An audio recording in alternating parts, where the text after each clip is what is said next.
Hoaiza hoany ianao amin'le valizy.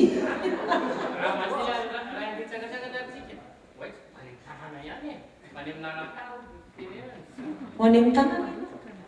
Raha ho any amin'ny tanàna renao ka rivotra noho izy ohatrany hoe mba afaka mba mingavy ny siara ave hoe mba eto an'le hafatra kely ho an'le havana ho an'ny tina ray aman-dreny sotra tokoa.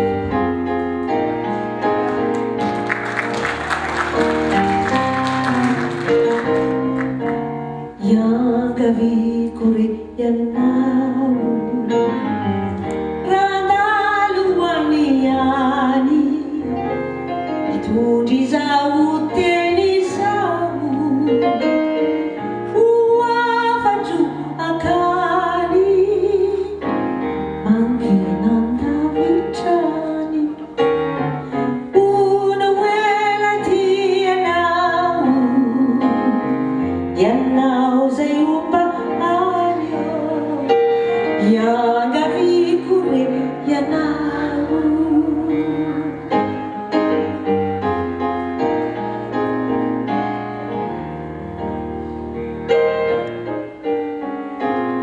iangaviko re ianao na tsy hoany aza mba ivily kely iaho iraiko ilaza ierikeritrery toavoro tapakelatrany na tsy ho lalana hoazany iangaviko ianao mba hoany fa manina mihitsire raha sendrak'andro hariva keona mivetsoe ny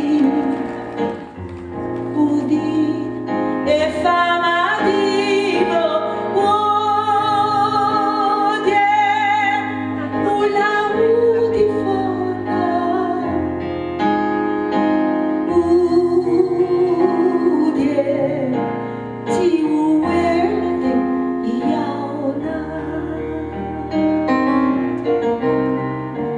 iangaviko re ianao randalo hoany any mba ivily kely iaho ho afatro akany maninam-pavitrany una hoela ty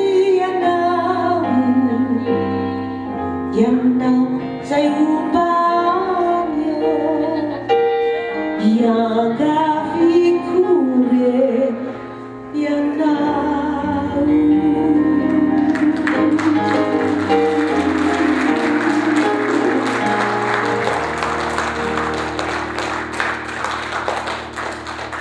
Sotra tokoa.